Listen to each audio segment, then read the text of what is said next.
황제의 능은 한번 닫히면 나라가 망하기 전까진 절대 열지 않는 금단의 성역기입니다. 하지만 옹정제는 황실의 엄격한 장례 법도를 보란듯이 짓밟았습니다.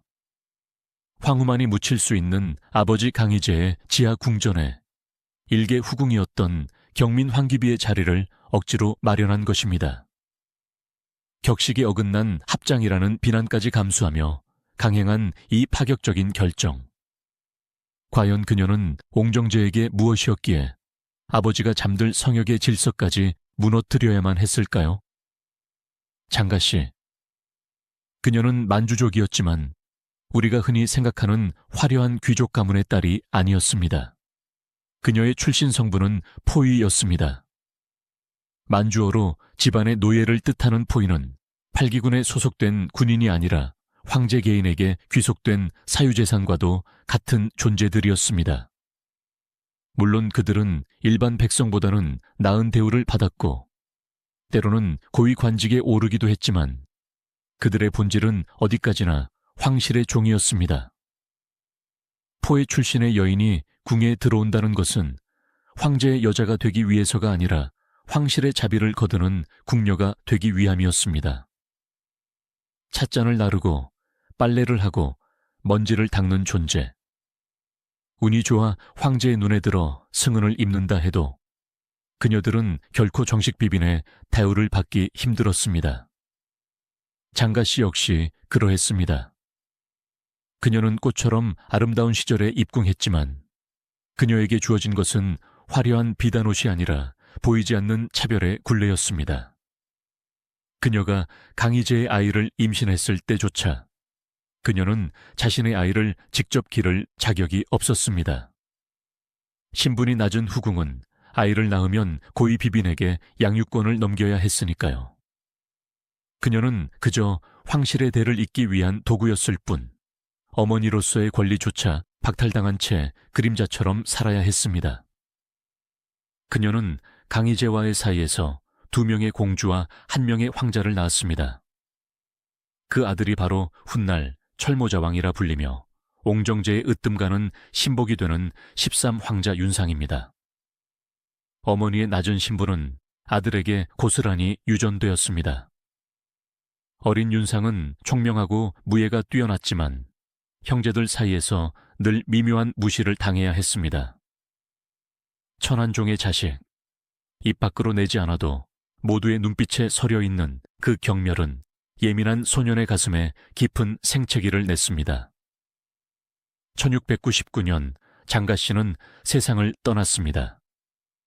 그녀의 죽음은 조용했습니다. 황제는 잠시 슬퍼했으나 그녀의 장례는 여느 평범한 후궁의 절차를 따랐고 그녀는 황릉이 아닌 별도의 비빈 묘역에 묻혔습니다. 그것이 순리였고 아무도 그 사실에 이의를 제기하지 않았습니다. 그녀는 그렇게 잊히는 듯 했습니다. 그러나 24년이 지난 뒤 그녀의 영혼은 갑자기 황실 정치의 한복판으로 소환됩니다. 바로 그녀의 아들 윤상과 윤상의 영혼의 단짝인 옹정제 때문이었습니다. 여기서 우리는 옹정제와 13황자 윤상의 관계를 깊이 들여다볼 필요가 있습니다. 이것은 단순한 형제애를 넘어선 생존을 위한 처절한 연대였습니다. 강희제 말년 황자들은 황위 계승권을 두고 치열한 암투를 벌였습니다. 이를 역사에서는 구자탈적이라고 부릅니다. 피 튀기는 권력 투쟁 속에서 사황자였던 옹정제는 외로운 늑대였습니다.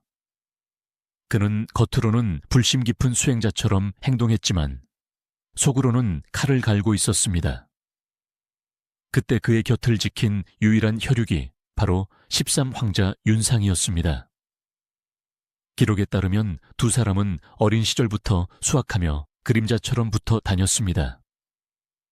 특히 강희제가 13황자를 10년간 유폐시켰을 때 옹정제는 감시의 눈을 피해 몰래 동생에게 시를 써보냈습니다. 바람이 차니 옷을 껴입어라. 밥은 챙겨 먹었느냐. 천하를 호령할 냉혹한 권력자가 오직 동생 앞에서만은 밥과 옷을 걱정하는 평범한 형이 되었던 것입니다. 윤상 또한 유폐 시절 좁은 창문 틈으로 들어오는 햇빛 한 줄기에 의지하며 형을 위해 불경을 필사했습니다. 이 10년의 세월이 두 사람을 단순한 형제가 아닌 서로의 목숨을 쥐고 있는 공범자로 만들었습니다. 두 사람은 닮아 있었습니다. 옹정재는 어머니 덕비에게서 사랑받지 못한 상처를 가지고 있었고, 윤상은 어머니의 천한 신분 때문에 주눅들어 있었습니다. 결핍을 가진 두 영혼은 서로를 알아봤습니다. 특히 윤상은 형을 위해 자신의 모든 것을 걸었습니다. 강희재의 분노를 사서 10년 넘게 유폐 생활을 할 때도 윤상은 형 옹정재를 보호하기 위해 침묵을 지켰습니다. 차가운 감옥 바닥에서 윤상의 무릎이 망가지고 몸이 병들어갈 때 옹정재는 피눈물을 삼키며 맹세했을 것입니다. 내가 황제가 되면 내 아우가 겪은 이 모든 서름을 반드시 갚아주리라. 1723년 마침내 황제에 오른 옹정재에게 가장 급한 과제는 자신의 정통성을 증명하고 불안정한 권력을 강화하는 것이었습니다. 그리고 그를 위해 가장 필요한 존재는 자신을 위해 목숨까지 바칠 수 있는 충신, 바로 윤상이었습니다. 하지만 윤상에게는 여전히 노비의 자식이라는 꼬리표가 따라다녔습니다. 조정의 늙은 여우들은 겉으로는 윤상에게 고개를 숙였지만 뒤돌아서면 그의 출신을 비웃었습니다. 옹정재는 이 꼬리표를 잘라내야 했습니다. 살아있는 아우를 제국의 2인자로 만들기 위해서는 먼저 죽은 그의 어머니를 가장 고귀한 여인으로 다시 태어나게 해야 했습니다. 이것이 바로 경릉의 문을 다시 연 진짜 이유입니다. 옹정재는 죽은 아버지의 무덤을 이용해 산 아우의 신분을 세탁하려 했던 것입니다. 이것은 일종의 역사 다시 쓰기였습니다. 그는 칙령을 통해 장가씨를 단순한 후궁이 아니라 황후의 버금가는 황귀비로 격상시켰습니다. 그리고 그녀의 관을 황제 옆에 둠으로써 그녀가 강희재의 진정한 사랑을 받은 여인인 것처럼 역사를 조작했습니다. 이 과정에서 옹정재의 치밀하고도 잔인한 성격이 드러납니다. 그는 자신의 정치적 라이벌이었던 팔황자 윤사를 견제하기 위해 윤사의 어머니인 양비위 씨와 장가 씨를 철저히 대비시켰습니다. 양비위 씨 역시 포의 출신, 아니 그보다 더 낮은 신자고 출신이었습니다. 강희재는 생전에 팔황자를 꾸짖으며 어미가 천한 신분이라 마음이 음흉하다라고 모욕한 적이 있습니다. 옹정재는 이 점을 집요하게 파고들었습니다. 똑같이 천한 출신이지만 내 편인 윤상의 어머니는 황후와 다름없는 대우를 받아 마땅하고 적의 어머니인 양비는 천한 여자로 남아야 한다는 이중적인 잣대. 옹정재에게 죽은 자들의 존엄성은 중요하지 않았습니다. 중요한 것은 오직 현재의 권력이었습니다. 그는 대신들에게 장가씨의 장례 기간 동안 상복을 입고 애도하라고 명령했습니다. 평생을 노비로 살다 죽은 여인에게 만주팔기에 거만한 귀족들이 무릎을 꿇고 절을 하게 만든 것입니다. 이것은 13황자 윤상에게 바치는 최고의 선물이자 동시에 조정 대신들을 향한 서슬퍼런 경고였습니다. 보아라, 내가 원하면 천한 노비도 황후가 될 수 있고 고귀한 황족도 죄인이 될 수 있다. 너희들의 생사여탈권뿐만 아니라 너희 조상의 명예조차 내 손안에 있다. 그렇게 1723년에 어느 차가운 새벽, 경릉의 무거운 돌문이 굉음을 내며 열렸습니다. 횃불이 일렁이는 가운데 장가씨의 관이 어둠 속으로 들어갔습니다. 24년 동안 차가운 땅 속에 홀로 있었던 그녀는 이제 제국의 심장부인 황제의 옆자리로 옮겨지게 된 것입니다. 하지만 우리는 여기서 한 가지 질문을 던져야 합니다.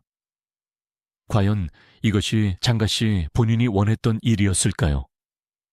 살아서도 숨죽여 살아야 했던 그녀가 죽어서 낯선 지하 궁전에, 그것도 자신을 평생 지배했던 거대한 황제 옆에 눕는 것을 축복으로 여겼을까요? 아니면 죽음 이후에도 아들의 정치적 도구로 이용당하며 원치 않는 합장을 해야 했던 한 영혼의 비극일까요? 지하 궁전의 문이 열리던 그 순간 뿜어져 나온 것은 캐캐묵은 먼지만이 아니었습니다. 그것은 절대 권력을 향한 옹정제의 욕망과 그 욕망을 위해 희생된 수많은 사람들의 한숨이었습니다. 이제 관은 들어갔고 문은 다시 닫힐 준비를 하고 있습니다. 하지만 이 사건은 끝이 아니라 시작이었습니다. 장가씨의 입관은 옹정제 시대라는 거대한 공포정치의 서막을 알리는 신호탄이었으니까요. 무덤의 문을 연 대가는 혹독했습니다. 예법을 파괴한 황제에 대한 사대부들의 반발심, 그리고 무엇보다 이 모든 영광을 감당해야 했던 아들 윤상의 어깨를 짓누르는 죄책감과 부담감. 화려한 추봉 뒤에는 비극적인 그림자가 짙게 드리워져 있었습니다. 장가씨의 유해는 24년 만에 차가운 땅 속에서 나와 황금빛으로 장식된 거대한 상여에 실렸습니다. 그녀의 신부는 더 이상 포위 출신의 이름 없는 후궁이 아니었습니다. 그녀의 앞길에는 황후만이 누릴 수 있는 의장대가 섰고 그녀의 뒤에는 제국의 최고위 관료들이 줄지어 따랐습니다. 바람에 나부끼는 만장에는 그녀를 찬양하는 웅장한 문구들이 적혀 있었지만 그 행렬에 참여한 사람들의 마음속은 복잡하기 그지없었습니다. 특히 만주 귀족들의 심사는 뒤틀려 있었습니다. 그들에게 혈통은 목숨보다 중요한 가치였습니다. 누르하치 때부터 이어져 온 팔기의 위엄을 지키는 명문가 출신의 대신들에게 노비 출신의 여인을 선황제 곁에 눕히는 것은 자신들의 조상을 모독하는 행위나 다름없었습니다. 강희제의 첫 번째 황후였던 효성인 황후나 두 번째 황후였던 효소인 황후 가문 사람들의 눈에는 이 광경이 어떻게 비쳤을까요? 고귀한 피를 타고난 자신들의 고모, 누이가 죽어서 저 지하 세계에서 천한 출신의 여인과 한방을 써야 한다는 사실. 그것은 참을 수 없는 굴욕이었습니다. 하지만 옹정제는 바로 그 굴욕감을 즐기고 있었습니다. 그는 장례 행렬의 선두에 서서 누가 진심으로 고개를 숙이고 누가 불만 섞인 눈으로 곁눈질을 하는지 매의 눈으로 감시했습니다. 장가씨의 관은 단순한 시신이 아니었습니다. 그것은 옹정제가 신하들에게 들이민 충성심 테스트기였습니다. 이 파격적인 행사에 토를 다는 자, 표정을 구기는 자, 그들이 바로 숙청의 대상이 될 것이었습니다. 반대로 출신 성분을 따지지 않고 황제의 명에 절대 복종하며 땅바닥에 머리를 찢는 자, 그들이야말로 옹정제가 건설하려는 새로운 제국의 신민이 될 자격이 있었습니다. 그 행렬의 중심에 세상에서 가장 무거운 표정을 한 남자가 있었습니다. 바로 장가씨의 아들 13황자 윤상이었습니다. 어머니의 관을 따르는 상주로서 윤상은 오열해야 마땅했습니다. 그리고 실제로 그는 울고 있었습니다. 하지만 그 눈물의 의미는 남들이 짐작하는 것보다 훨씬 더 깊고 어두운 것이었습니다. 그것은 어머니가 뒤늦게나마 영광을 누리게 된 것에 대한 감격의 눈물이었을까요? 아니면 죽은 어머니조차 형님의 정치적 도구로 쓰여야 하는 현실에 대한 비탄이었을까요? 윤상은 알고 있었습니다. 자신이 지금 누리고 있는 이 파격적인 권력, 철모자왕이라는 영광, 그리고 조정의 2인자라는 지위가 무엇을 담보로 하고 있는지를. 형 옹정제는 윤상을 위해 파격을 감행했지만 그 대가로 윤상은 자신의 뼈와 살을 깎아 형에게 바쳐야 했습니다. 어머니의 관이 지하 궁전으로 들어가는 그 순간 윤상의 영혼에도 보이지 않는 족쇄가 채워졌습니다. 내 어머니를 황후처럼 만들어준 형님을 위해 나는 죽는 순간까지 멈추지 않고 일하다 죽으리라.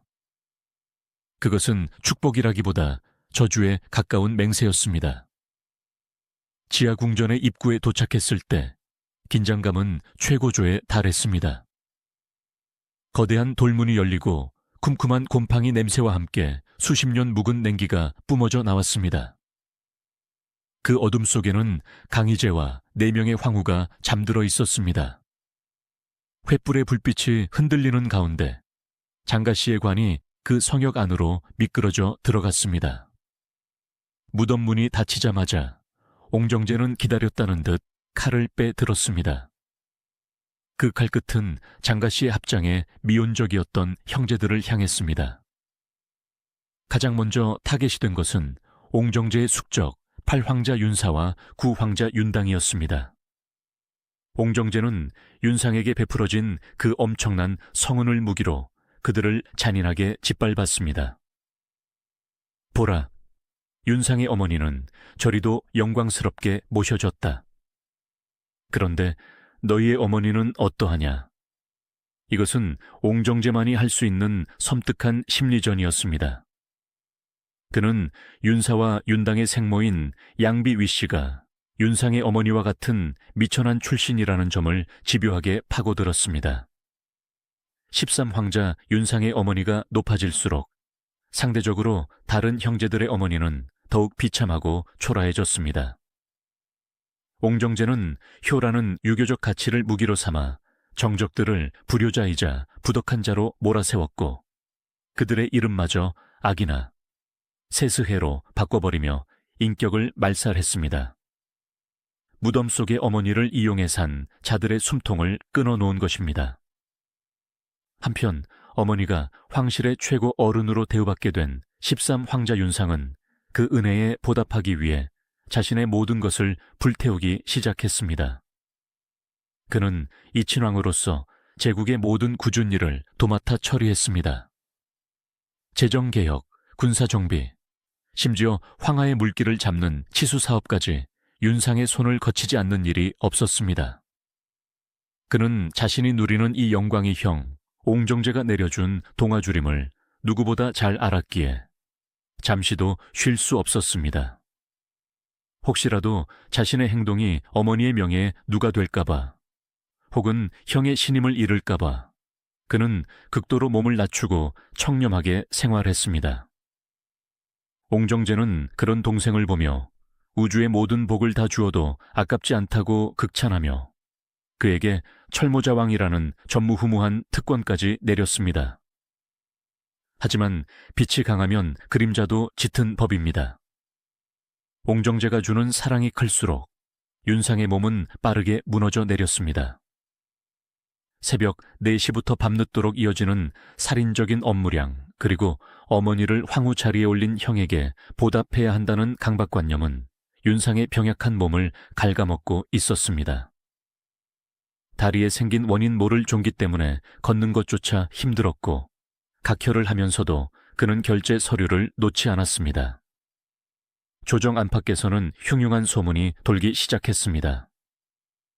이친왕이 저토록 쇠약해진 것은 경릉의 지맥을 건드렸기 때문이다.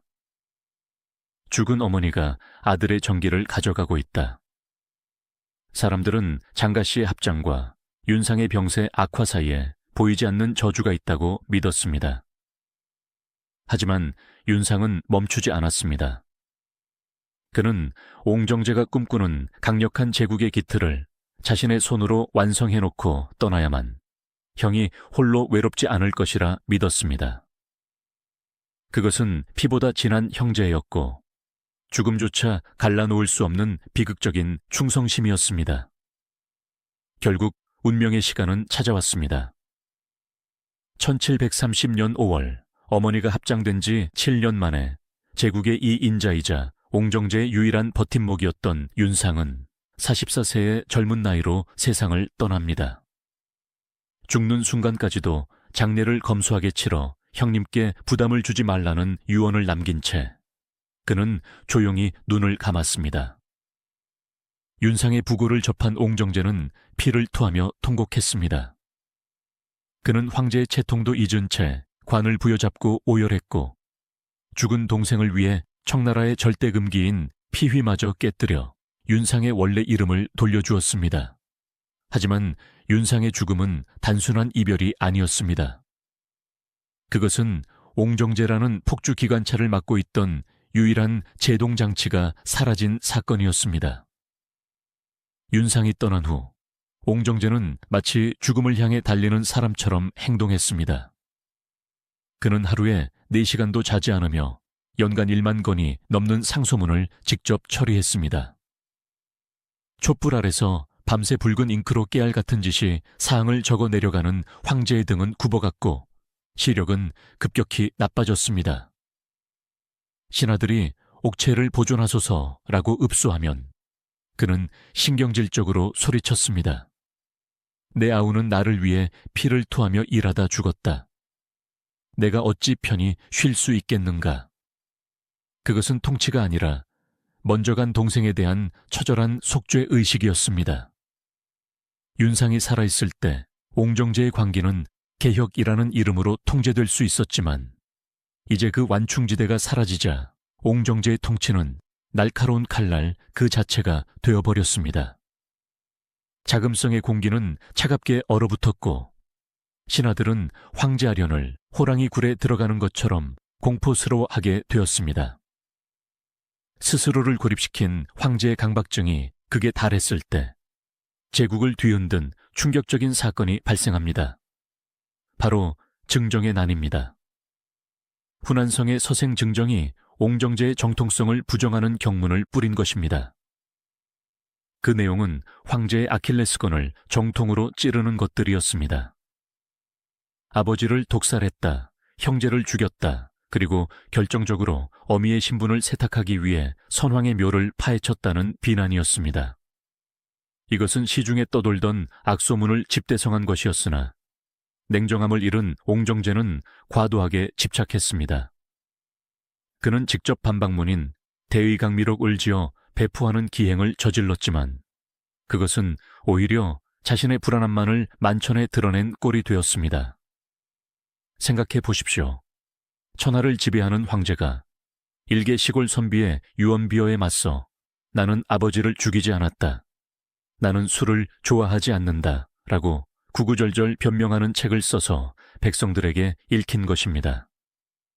역사학자들은 이 지점에서 옹정제의 깊은 열등감과 불안을 읽어냅니다.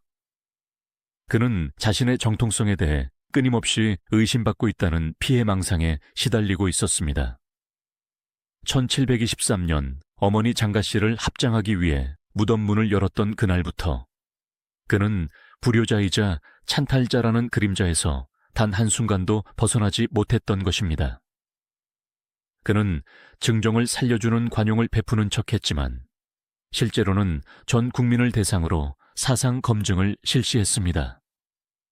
전국의 학교와 관에서 대의강미록을 강제로 읽게 했고 독후감을 쓰게 했습니다. 이것은 정신적인 폭력이었습니다. 13황자 윤상이 있었다면 형님, 이렇게까지 하시면 오히려 의구심만 키울 뿐입니다라고 말렸을지도 모릅니다. 하지만 이제 그를 말릴 사람은 아무도 없었습니다. 극심한 스트레스와 과로, 그리고 고독. 옹정제는 점차 현실 도피처를 찾기 시작했습니다. 아이러니하게도 그가 평소 미신이라며 경멸했던 도교가 그 피난처였습니다. 윤상이 죽은 후 원명원에는 도사들의 발길이 잦아졌습니다. 옹정제는 불로장생을 꿈꾸기 시작했습니다. 아니, 영생까지는 아니더라도 지치지 않는 체력, 밤새 일해도 피곤하지 않은 육체를 원했습니다. 도사들은 황제에게 기를 보충해 준다는 명목으로 정체불명의 단약을 진상했습니다. 수은과 납, 비소 등 중금속이 함유된 이 단약들은 일시적인 각성 효과를 주었지만 서서히 황제의 오장육부를 파괴하고 있었습니다. 밤마다 화로에서 피어오르는 영희 속에서 옹정제는 무엇을 보았을까요? 몽롱한 환각 속에서 그는 그리운 동생 윤상을 만났을까요? 아니면 자신을 노려보는 아버지 강희제를 만났을까요? 황제의 성격은 더욱 조울증적으로 변해갔습니다. 기분이 좋을 때는 신에게 파격적인 상을 내리다가도 돌아서면 사소한 이유로 벼락 같은 분노를 쏟아냈습니다. 자금성의 사람들은 황제를 변덕스러운 신처럼 여기며 두려움에 떨었습니다. 그리고 마침내 옹정제는 또 한 번 제국의 관례를 깨부수는 결정을 내립니다. 바로 자신의 무덤 태릉의 위치 선정 문제였습니다. 청나라 황실의 법도인 자수제 원칙에 따르면 옹정제는 마땅히 아버지 강희제가 묻힌 청동릉 구역, 즉 준화 지역에 묻혀야 했습니다. 이미 그곳에는 옹정제를 위한 명당 자리가 선정되어 있었습니다. 이름하여 구봉조양. 9마리 봉황이 태양을 바라보는 형상의 천하 명당이었습니다. 하지만 옹정제는 공사를 중단시켰습니다. 그리고 뜬금없이 그곳은 흙의 돌과 모래가 많아 불길하다는 이유를 들어 그곳에서 서쪽으로 100km 이상 떨어진 역현 지역, 즉 오늘날의 청서릉으로 맷자리를 옮기겠다고 선언했습니다. 이것은 1723년에 장가씨 합장 사건에 버금가는 충격이었습니다. 아들이 아버지 곁을 떠나 뚝 떨어진 곳에 독자적인 묘역을 쓴다는 것은 유교적 관점에서 또 다른 불효로 해석될 여지가 다분했습니다. 풍수지리가 좋지 않다는 것은 핑계에 불과했습니다. 진짜 이유는 무엇이었을까요? 심리학적 부검을 통해 우리는 옹정제의 내면을 짐작해 볼 수 있습니다. 그는 죽어서도 아버지 강희제를 만나는 것이 두려웠던 것입니다. 형제들을 죽이고 유배 보낸 일, 아버지의 유언을 조작했다는 의혹, 그리고 무엇보다 아버지의 무덤을 강제로 열어 어머니 장가씨를 밀어넣은 그 불경스러움. 옹정제는 아버지의 그늘, 그리고 할아버지 순치제의 그늘이 드리운 동릉에서는 영원한 안식을 취할 수 없다고 느꼈을 것입니다. 그는 죽어서라도 아버지로부터 독립하고 싶었습니다. 혹은 자신이 숙청한 수많은 형제와 친척들의 원혼이 떠도는 동쪽을 피해 아무도 없는 서쪽에서 자신만의 새로운 왕조를 시작하고 싶었는지도 모릅니다. 이 결정으로 인해 청나라 황실의 묘역은 동과 서 두 곳으로 갈라지게 되었습니다. 후대의 황제들은 아버지를 따를 것인가, 할아버지를 따를 것인가를 놓고 골머리를 앓게 되었습니다. 옹정제는 살아서는 제국의 시스템을 쪼개고 다시 조립하더니 죽어서는 황실의 묘역마저 쪼개버린 셈입니다. 이것은 그가 가진 단절과 창조라는 이중적인 정체성을 완벽하게 보여주는 사건이었습니다. 태릉의 공사가 시작되었습니다. 옹정제는 자신의 무덤을 검소하게 지으라고 명했지만 그 규모와 설계는 역설적이게도 그 어떤 황릉보다 치밀하고 견고했습니다. 특히 지하 궁전의 설계는 도구를 철저히 방지하도록 고안되었습니다. 세상의 적이 너무 많았던 황제는 죽어서도 누군가 자신의 무덤을 파헤칠지 모른다는 공포를 가지고 있었던 것입니다. 자신이 아버지의 무덤을 열었듯이 누군가 자신의 무덤을 열지도 모른다는 인과응보의 공포. 1735년, 옹정 13년. 황제의 수명은 끝을 향해 달리고 있었습니다. 그의 나이 58세. 당시 기준으로도 아주 많은 나이는 아니었지만 그의 육체는 80대 노인처럼 쇠약해져 있었습니다. 과도한 업무와 중금속 중독, 그리고 정신적인 피로가 그를 무너뜨리고 있었습니다. 그해 8월, 옹정제는 원명원에서 쓰러졌습니다. 병세는 급격히 악화되었습니다. 그는 마지막 순간 침상 곁에 걸륭제 홍역을 불렀습니다. 그리고 자신이 만든 가장 위대한 발명품 중 하나인 저위밀건 상자를 가리켰습니다. 저 상자 뒤에 내 후계자의 이름이 있다. 황태자를 미리 책봉하지 않고 황제의 이름이 적힌 유서를 상자에 넣어 건청궁 정대광명, 편액 뒤에 숨겨두는 방식. 이것은 형제들 간의 피비린내 나는 살육전을 막기 위해 옹정제가 고안한 시스템이었습니다. 자신이 겪은 구자탈적의 비극을 아들에게는 물려주지 않겠다는 처절한 부성애이자 시스템에 대한 맹신이었습니다. 하지만 그 순간에도 옹정제의 마음속에는 어머니 장가씨가 떠올랐을까요? 지하 궁전의 차가운 어둠 속에 누워있는 어머니. 자신이 그토록 높여주었지만 정작 자신은 그 곁으로 가지 않고 서쪽으로 도망치듯 떠나는 아들. 8월 23일 자정 무렵. 제국을 호령하던 냉혈한 군주 옹정제는 숨을 거두었습니다. 공식 사인은 병사였지만 민간에서는 자객에게 머리가 잘려 죽었다는 소문이 돌았습니다. 여사낭이라는 여엽객이 문자의 옥으로 멸문지화를 당한 집안의 원수를 갚기 위해 황제의 목을 베어갔다는 야사입니다. 그래서 옹정제의 관에는 머리 대신 황금으로 만든 두상이 들어있다는 괴담이 오늘날까지 전해집니다. 이 괴담은 무엇을 말해줍니까? 백성들이 옹정제를 얼마나 두려워했는지, 그리고 그가 얼마나 많은 원한을 샀는지를 보여줍니다. 그는 과로사할 정도로 백성을 위해 일했지만 백성들에게 사랑받지는 못했습니다. 그는 개혁군주였지만 동시에 공포의 대상이었습니다. 이것이 바로 옹정이라는 인간이 가진 비극적인 모순입니다. 옹정제가 눈을 감자 제국은 숨을 죽였습니다. 이제 무대는 그의 아들 홍역, 걸륭제에게로 넘어갔습니다. 아버지와는 정반대의 성격을 가진 화려하고 예술을 사랑하며 관대한 척할 줄 아는 젊은 황제. 1735년 가을, 옹정제의 죽음과 함께 자금성을 짓누르던 무거운 침묵이 깨졌습니다. 25세의 젊은 황제, 걸륭제 홍역의 등장은 마치 긴 장마 끝에 찾아온 햇살과도 같았습니다.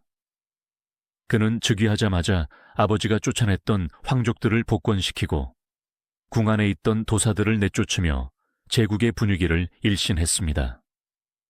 하지만 이 화려한 전환 뒤에는 아버지의 어두운 그림자를 지우려는 필사적인 노력이 숨어 있었습니다. 걸륭제는 옹정제가 피를 토하듯 써내려갔던 변명문, 대의강미록을 전량수거해 불태워버렸습니다. 아버지가 그토록 목숨 걸고 지키려 했던 진실을 아들은 황실에 수치라며 역사에서 지워버린 것입니다. 황제는 변명하지 않는다. 오직 군림할 뿐이다. 걸륭제는 아버지의 솔직함을 나약함으로 규정하고 옹정제 시대를 지배했던 공포와 의혹의 안개를 걷어내려 했습니다. 그러나 걸륭제조차 지울 수 없는 것이 단 하나 있었습니다. 바로 땅에 새겨진 거대한 흉터, 황릉의 위치였습니다. 옹정제는 죽어서 아버지 강희제가 있는 동쪽이 아닌 서쪽의 태릉에 묻혔습니다. 아버지가 묻힌 관 속에는 청나라 역사상 가장 부지런했고 가장 고독했으며 위험한 도박을 했던 한 남자의 육신이 누워 있었습니다. 서쪽으로 가버린 아버지. 이것은 청나라 황실에 심각한 딜레마를 안겨주었습니다. 후대 황제들은 과연 어디에 묻혀야 하는가? 할아버지가 있는 동쪽인가? 아버지가 있는 서쪽인가? 어머니 장가씨를 위해 열었던 경릉의 문은 닫혔지만 그 틈새로 새어나온 역사의 딜레마는 옹정제가 남긴 마지막 숙제가 되어 제국이 멸망하는 날까지 황제들을 괴롭히게 됩니다. 걸륭제는 고민에 빠졌습니다. 만약 그가 아버지 옹정제를 따라 서쪽에 묻힌다면 동쪽에 있는 할아버지 강희제는 영영 후손들에게 외면받는 꼴이 됩니다. 반대로 동쪽으로 간다면 서쪽에 홀로 있는 아버지가 너무 고독해 보였습니다. 이것은 단순한 묘지 선정이 아니라 분열된 가문의 역사를 어떻게 봉합할 것인가에 대한 정치적 난제였습니다. 결국 걸륭제는 기막힌 타협책을 내놓습니다. 바로 소목제도의 부활이었습니다. 아버지가 서쪽에 묻히면 아들은 동쪽에, 손자는 다시 서쪽에 묻힌다. 즉, 대를 걸러 능력을 왔다 갔다 하며 균형을 맞추겠다는 논리였습니다. 이로써 청나라의 황릉은 베이징을 중심으로 동과 서, 수백 킬로미터 떨어진 두 곳으로 영원히 찢어지게 되었습니다. 이 물리적 거리는 상징적입니다.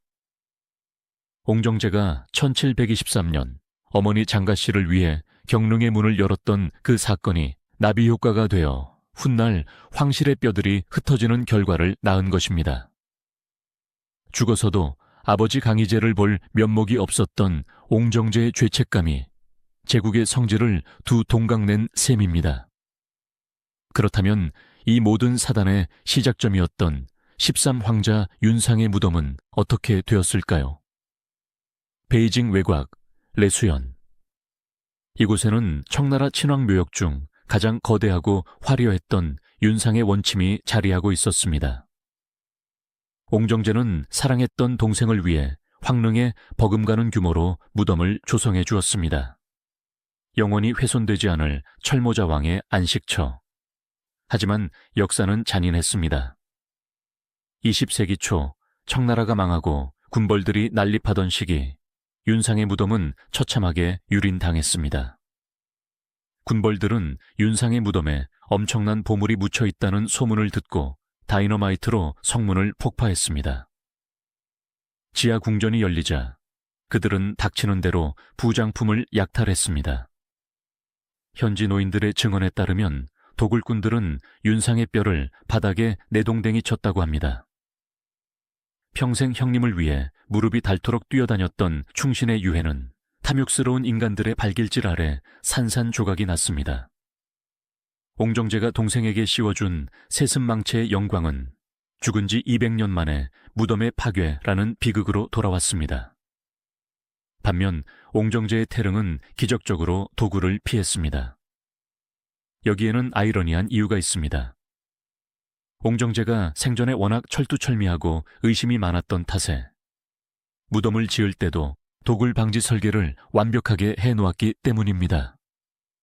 게다가 옹정제의 관에는 황금머리가 들어있다는 괴소문과 함께 그의 무덤에는 밟으면 화살이 날아오는 함정이 있다는 전설이 퍼져 있어 도굴꾼들조차 감히 접근하지 못했습니다. 차가운 땅속 서쪽의 옹정제는 온전한 시신으로 누워있고 동쪽의 어머니 장가씨는 강희제 곁에 박제된 채 누워있으며 그들을 위해 희생했던 윤상은 뼈 한 조각 남기지 못하고 사라졌습니다. 이 비극적인 결말은 무엇을 말해줍니까? 권력자가 억지로 끼워 맞춘 퍼즐은 시간이 지나면 반드시 어그러진다는 역사의 교훈 아닐까요? 시선을 다시 걸륭제 시대로 돌려봅니다. 걸륭제는 할아버지 강희제를 존경하고 아버지 옹정제를 두려워했지만 할머니 뻘인 장가씨에 대해서는 철저히 침묵했습니다. 그는 장가씨의 출신 성분인 포위에 대해 언급하는 것을 극도로 꺼렸습니다. 자신의 몸에도 흐르고 있는 그 천한 피를 부정하고 싶었기 때문입니다.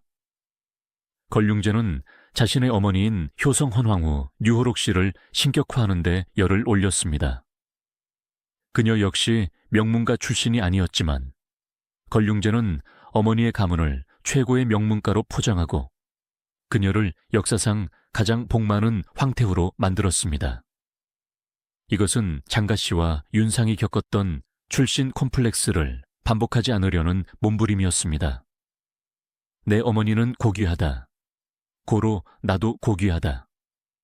하지만 덮으려 할수록 진실은 틈새로 새어나오는 법입니다. 걸륭제 말년 제국은 서서히 병들어가고 있었습니다.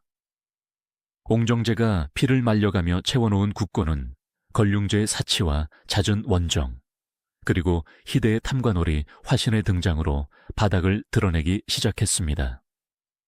옹정제가 그토록 경계했던 붕당 정치가 부활하고 관료들은 부패했습니다.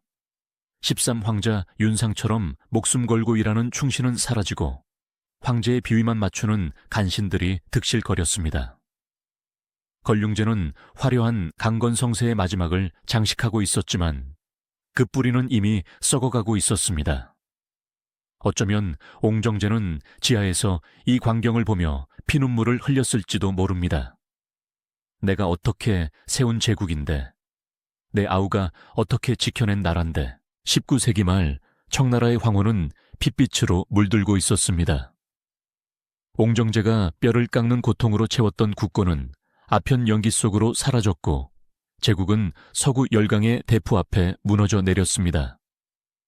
권력의 공백기는 탐욕스러운 늑대들을 불러들였습니다. 이때 벌어진 참상은 필설로 형용하기 어렵습니다. 도굴꾼들은 걸륭제의 유해를 관에서 끌어내 진흙바닥에 내동댕이 쳤습니다. 옹정제가 그토록 애지중지하며 제국의 미래를 맡겼던 아들, 걸륭제의 머리뼈는 돌에 으깨졌고 갈비뼈는 흩어졌습니다. 지하궁전은 아수라장이 되었습니다. 부장품을 서로 차지하려는 병사들의 싸움 속에 황제의 뼈는 밟히고 차였습니다. 그런데 기묘하게도 바로 그 옆에 위치한 강희제의 경릉은 이 1차 도굴에서 간신히 화를 면했습니다. 전설에 따르면 손전형의 병사들이 경릉을 파려 했을 때 입구에서 노란 물이 솟구쳐 나오고 기괴한 소리가 들려 도망쳤다고 합니다.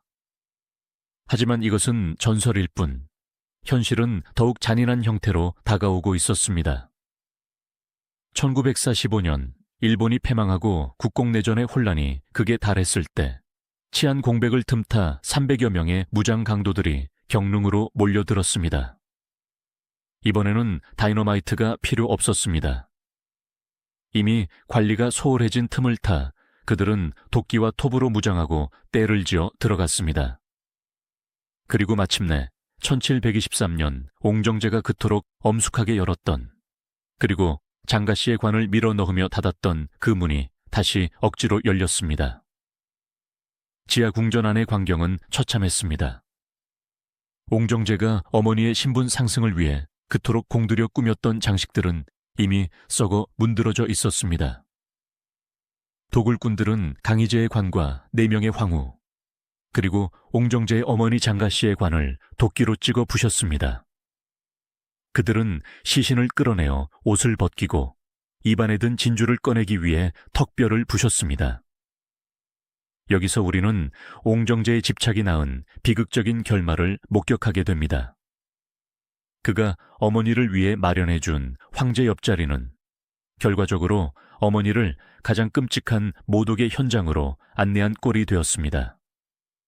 차라리 그녀가 원래 신분에 맞게 조용한 비빈 묘역에 묻혔다면 이런 참변은 피했을지도 모릅니다. 권력의 정점에 억지로 올려진 대가는 죽어서 뼈가 부서지는 수모였습니다. 하지만 진짜 공포는 도굴 그 자체가 아니었습니다. 도굴꾼들이 떠난 뒤 훼손된 지하 궁전은 자연의 복수 앞에 무방비로 노출되었습니다. 경릉의 지하 궁전에는 치명적인 결함이 있었습니다. 옹정제가 무덤을 열었다 닫은 탓일까요? 아니면 세월의 무게 때문일까요? 지하수가 스며들기 시작했습니다. 배수시설이 망가지자 차가운 물은 거침없이 차올랐습니다. 오늘날 고고학자들이 파악한 경릉 지궁의 상태는 충격적입니다. 현재 강희제와 장가씨가 잠든 곳은 흙바닥이 아닙니다. 그곳은 깊이를 알 수 없는 거대한 물탱크로 변해 있습니다. 지하 궁전 내부의 물 깊이는 2m에서 3m에 달합니다. 1952년 중국 문화재 당국이 조사를 위해 진입을 시도했지만 허리까지 차오르는 얼음장 같은 물과 썩은 냄새 때문에 철수해야 했습니다. 그들은 닫힌 돌문 틈으로 랜턴을 비춰보았지만 보이는 것은 둥둥 떠다니는 널빤지 조각과 오물뿐이었습니다. 상상해 보십시오. 천하를 호령했던 강희제, 그리고 노비의 딸로 태어나 황제의 곁에 묻힌 신데렐라 장가씨. 지금 그들은 어떻게 되어 있을까요? 관은 이미 물에 불어 터졌고 뼈들은 뿔뿔이 흩어져 물속을 떠다니고 있을 것입니다. 황제의 뼈와 노비 출신 후궁의 뼈는 뒤섞여 누가 누구인지 구분조차 할 수 없는 상태가 되었습니다. 옹정제가 그토록 세우고 싶어 했던 위계 질서와 격식은 차가운 지하수 속에서 완벽하게 해체되었습니다. 이것이야말로 죽음이 보여주는 가장 기괴하고도 슬픈 평등이 아닐까요? 옹정제는 어머니를 황후처럼 대우받게 하려고 합장을 강행했지만 결국 어머니를 차가운 물속에 영원히 수장시키는 결과를 초래했습니다. 이것은 효도였을까요? 아니면 저주였을까요? 다시 시선을 돌려 13황자 윤상의 무덤으로 가봅시다. 옹정제가 세세토록 지켜지리라. 맹세했던 윤상의 원침은 어떻게 되었을까요? 1920년대와 30년대를 거치며 윤상의 무덤은 철저하게 파괴되었습니다. 군벌들은 보물을 캐내갔고 남은 석조물들은 인근 마을 주민들의 건축 자재로 쓰였습니다. 황금빛 기와는 농가의 지붕이 되었고 윤상의 공덕을 기리던 거대한 비석은 다리 받침돌이 되었습니다. 가장 가슴 아픈 것은 윤상의 유해입니다. 도굴꾼들이 휩쓸고 지나간 자리, 윤상의 뼈는 들판에 버려졌습니다. 평생형 옹정제를 위해 자신의 살과 피를 깎아 바쳤던 남자. 죽어서도 형의 명예를 지키기 위해 자신을 낮췄던 남자. 그의 육신은 한 줌의 흙으로 돌아가 자연 속에 흩어졌습니다. 어쩌면 이것은 윤상다운 결말일지도 모릅니다. 갇혀있는 물속의 뼈가 된 어머니와 달리 윤상은 바람이 되어 자유롭게 들판을 떠돌게 되었으니까요. 하지만 남아있는 자들에게 그것은 지울 수 없는 역사의 상처입니다. 베이징 외곽에 쓸쓸하게 남아있는 윤상의 무덤 타워에는 잡초만이 무성하게 자라 그가 한때 제국의 2인자였음을 잊게 만듭니다. 반면 옹정제의 태릉은 여전히 굳게 닫혀 있습니다. 현대 중국 정부는 황릉 발굴을 원칙적으로 금지하고 있습니다. 그래서 서쪽에 홀로 떨어져 있는 옹정제의 무덤은 300년 전 그 모습 그대로 어둠 속에 잠겨 있습니다. 사람들은 말합니다. 옹정제가 제일 똑똑했다. 아버지 곁을 떠나 서쪽으로 도망친 덕분에 그는 도굴도 피하고 물난리도 피했다. 과연 그럴까요? 옹정제는 지하에서 편안할까요? 동쪽의 경릉이 물에 잠기고 동생의 무덤이 파헤쳐지는 소리를 들으며 홀로 안전한 태릉에 누워있는 그의 심정은 어떨까요? 자신이 시작한 일이 나비 효과가 되어 결국 아버지와 어머니를 물속에 잠기게 했다는 사실을 영혼이 된 옹정제가 알게 된다면 그는 또다시 피를 토하며 오열하지 않을까요? 1980년대 청동릉 관리소는 경릉의 침수 문제를 해결해 보려 시도했습니다. 하지만 현대 기술로도 300년 묵은 지하수의 흐름을 막을 수는 없었습니다. 펌프로 물을 빼내도 며칠 지나면 다시 차올랐습니다. 마치 땅이 이곳은 인간이 건드려서는 안 되는 곳이었다고 웅변하는 듯 했습니다. 이제 경릉의 지궁은 영원히 열리지 않을 것입니다. 그 안은 인간의 영역이 아니라 물과 곰팡이 그리고 뒤섞인 영혼들의 영역이 되었습니다. 장가씨는 300년 전에는 옹정제의 야망을 위한 도구였고 지금은 역사의 비극을 증언하는 수중 고원이 되었습니다. 그녀의 이름은 역사책에 경민 황귀비라는 화려한 칭호로 남아있지만 그녀의 실체는 차가운 물속에 잠겨 있습니다. 이것은 옹정제가 꿈꾸었던 영광과는 너무나 다른 기괴하고도 서글픈 영혼입니다. 제국의 그림자는 길게 드리워졌고 이제 우리는 마지막 질문을 던져야 할 때가 되었습니다. 옹정제가 아버지의 무덤을 열면서까지 얻고자 했던 권력, 그가 그토록 지키고자 했던 황실의 위엄, 그리고 그 과정에서 희생된 한 여인과 한 아들의 삶. 이 모든 것이 오늘날 우리에게 남긴 것은 무엇일까요? 단순한 옛날 이야기가 아닙니다. 이것은 욕망이 어떻게 선의를 왜곡시키는지, 권력이 어떻게 인간성을 파괴하고 결국 허무로 돌아가는지에 대한 거대한 우화입니다. 300년의 시간이 흐른 지금, 경릉의 지하 궁전은 차가운 지하수로 가득 차 있습니다. 옹정제가 그토록 지키고자 했던 황실의 위엄과 격식은 이제 썩은 물과 곰팡이 뒤섞인 어둠 속에 잠겨버렸습니다. 강희제와 장가씨의 유해 또한 구분할 수 없는 뼈 조각이 되어 물속을 떠다니고 있습니다. 권력의 무상함은 13황자 윤상의 무덤에서도 적나라하게 드러납니다. 형을 위해 모든 것을 바쳤던 제국의 이 인자, 윤상의 묘역은 흔적조차 없이 파괴되어 잡초만이 무성할 뿐입니다. 옹정제가 약속했던 세세토록 무너지지 않을 영광은 결국 흩어지는 흙먼지가 되어 역사 속으로 사라졌습니다. 청나라 황실 족보인 옥첩을 펼쳐보면 경민 황기비 장가씨의 이름은 선명하지만 그녀가 누워있는 자리는 사랑의 침소가 아닌 정치의 전시장이 되어버렸습니다. 죽어서도 가부장적 질서와 아들의 욕망 안에 갇혀버린 운명. 이것이야말로 제국이 한 여성에게 가한 가장 은밀하고도 잔혹한 폭력이 아닐까요? 그리고 이 모든 판을 짠 설계자, 옹정제. 그는 아버지와 어머니를 동쪽의 물구덩이에 남겨두고 자신은 서쪽의 안전한 요새로 숨어들었습니다. 사람들은 옹정제의 태릉이 도굴되지 않은 것을 두고 그의 치밀함을 칭송하기도 합니다. 하지만 그것은 승리가 아닌 영원한 고립입니다. 그는 죽어서도 아버지 강희제를 볼 면목이 없었습니다. 자신의 정통성을 증명하기 위해 아버지의 유언을 조작하고 묘를 파헤친 아들, 형제들을 죽이고 유배 보낸 형. 그 죄책감이 그를 선조들이 잠든 동쪽에서 서쪽으로 도망치게 만들었습니다. 태릉의 견고한 지하 궁전 속에 누워있는 옹정제의 관 속에는 전설처럼 정말 황금머리가 들어있을까요?